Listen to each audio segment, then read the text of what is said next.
Cara, Nada, mas assim, a gente jogou em pixel, assim, a gente joga até hoje, né? E jogo em pixel é um sucesso até hoje, por mais que a gente ache que não. uhum. Jogo em pixel no mercado é sempre sucesso.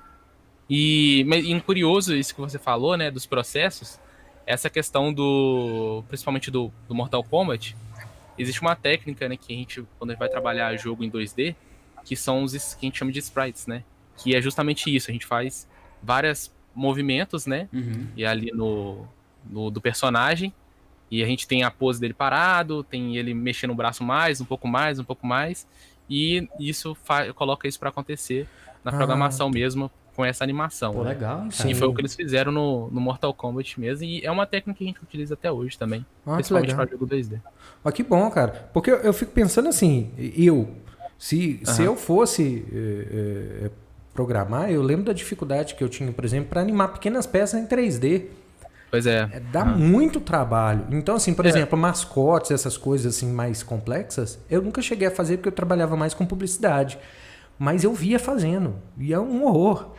É um horror para assim, fazer. eu particularmente, assim, eu acho mais fácil fazendo 3D do que 2D hoje. Olha aí, Eu não ó. sei o Érico, mas Olha eu que acho mais reviravolta aí, que ó. dá mais Viu? trabalho. Porque, assim, o trabalho 2D, principalmente se a gente estiver falando de um jogo em pixel, é uma coisa ali muito artística mesmo. Então, cada movimento ali, ele tem que ser desenhado, cada movimento ali para acontecer, para ser uma animação legal, né, para não ficar aquela coisa muito dura, né, para Sim, ser uma sim. coisa legal, tem que ter um trabalho ali, uma dedicação bem grande assim.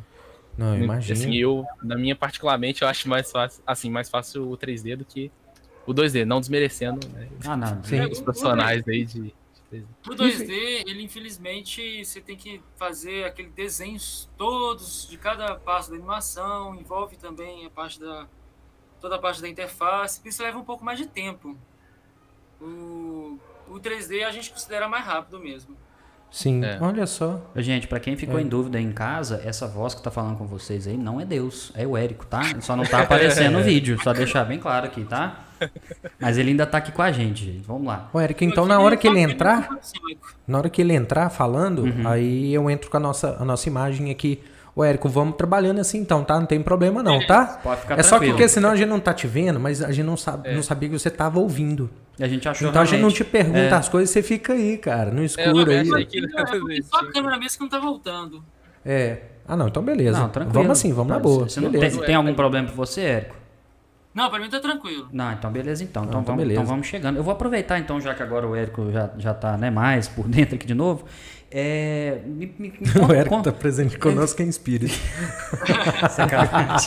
aqui, como é que vocês se conheceram, assim? Como que foi? Igual vocês falaram a questão da faculdade, só que vocês não falaram se foi nesse ponto. Foi na faculdade? Aí vocês uniram forças? Como é que foi a parada aí? Conta pra gente. Bom, assim que eu participei do Imagine Cup, contando rapidinho da Imagine Cup como foi. Imagine Cup é o maior campeonato de tecnologia do mundo. Ele é da Microsoft. O negócio é grande, cara. O bruto. negócio é grande, é. E quando eu participei em 2016, eu já estava dentro da faculdade, estava no último período. Só pode participar do Imagine Cup quem está fazendo mestrado, ou doutorado, ou seguindo essa parte da graduação mesmo. Uhum. Então, eu fiz ali, eu estava formando, a gente teve ideia de participar do Imagine Cup. Eu já tinha participado um ano antes com o jogo, a gente foi para a categoria nacional, os finalistas, mas não conseguimos ir para depois a categoria representando o Brasil, porque assim, são mais de 5 mil projetos e você tem a categoria nacional. Desses categorias nacional vai ficar apenas 3 projetos e Sim. desses 3 projetos apenas um vai para fora, que vai representar o Brasil lá fora. Bacana, cara. É bruto. Então a gente tentou em 2015, não conseguimos, mas em 2016 a gente não. Vamos tentar de novo, não pode desistir jamais. Uhum, tá A gente certo. tinha outro projeto, que é o GQ, como você comentou. O Sim. GQ é um projeto social, ele tem o intuito de ajudar o pessoal do Vale de Jequitinhonha, porque você pode fazer através de doações para ajudar a criar cisternas lá no Vale de Jequitinhonha. Certo. Então a gente veio com esse projeto em 2016, participando do Imagine Camp, ganhamos o nacional, ficamos entre os 3 melhores, que era USP, Joinville e a gente aqui de BH. Bacana, cara. E nessa categoria ganhamos para representar o Brasil lá fora, em 2016. Certo. Então fomos lá fora, representamos o Brasil com o jogo. E lá tinha todos os países, Estados Unidos mesmo, Japão, Coreia. Pô, cara, você pensar que asiático competindo, o negócio chega a ser injusto, né, cara? Então... Não, a gente ficou no final ficamos em terceiro lugar. Fantástico. Bem o Brasil, mas perdemos para 2 países asiáticos, que foi a Indonésia e Filipinas. Perfeito. Então, mas conseguimos ganhar de outros países já de tradição, que era a Coreia do Sul, Canadá, a parte da Itália, França, Alemanha, são países de tradição lá, e conseguimos. Trouxemos aqui para o Brasil a medalha de bronze. Então, esse foi o período. Uhum. Aí, a gente... Só lembrando a pergunta, porque qual foi o ponto em que vocês se conheceram? Onde que começou essa parceria Érico e Igor? Aí, quando eu participei desse campeonato, eu já vim lá dos Estados Unidos com o pensamento: nossa, a gente precisa fazer esse mercado crescer, a gente precisa falar sobre mais de games aqui. Foi quando eu fui trabalhando numa agência, eu conheci o Igor, a gente entrou praticamente no mesmo período, assim, em 2018, foi depois, 2 anos depois, e eu comecei a conversar com o Igor, e eu falava assim, cara, o mercado de games aqui no Brasil, a galera não fala, sabe? E é um mercado forte, a gente é o 4º maior consumidor de games do mundo aqui, o Brasil. Eu falei, pô, a gente consome games, e as pessoas não falam sobre games. De fato. E o Igor já estava com esse pensamento também, o Igor já vinha pensando nisso também. E a gente começou a juntar ali, conversar. A gente falou, cara, a gente precisa fazer algo para as pessoas conhecerem mais.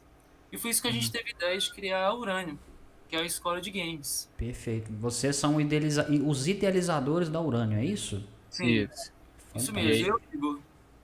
E aí com a Urânio veio a Missão Voxel, que é o curso de games mesmo, que trabalha toda a jornada, essa jornada que a gente está conversando aqui, que vocês estão perguntando. Sim. Então, que foi o que a gente criou.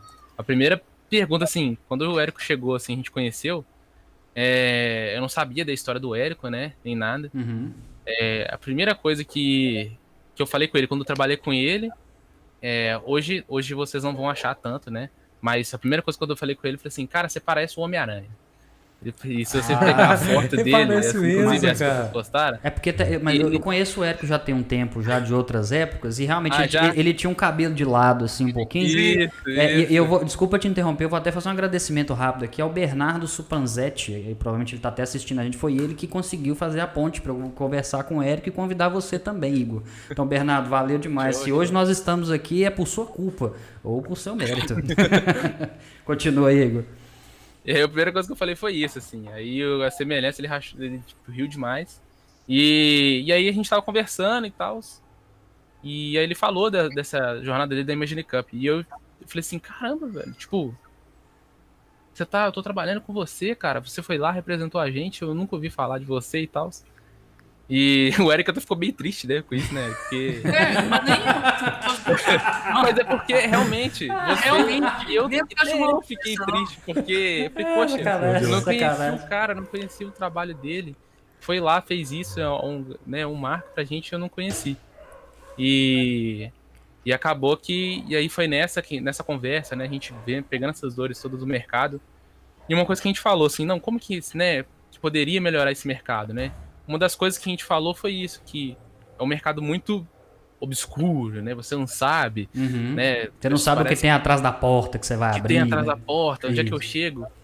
E o que a gente falou assim, olha, eu acho que para mudar o mercado de games no Brasil, né, eu e o Érico, a conclusão que a gente chegou é que para mudar o mercado de games no Brasil, ele tem que deixar de ser aquela profissão que, daqui 3 anos, jogos vão ser a profissão do futuro. Tal, a gente acredita que a gente não consegue prever o futuro, né? Na época dos Jetsons, né? Dos Jetsons esse futuro, ele tem que ser dominado. Então, como é que a gente domina? Trazendo mais profissionais de games aqui no Brasil.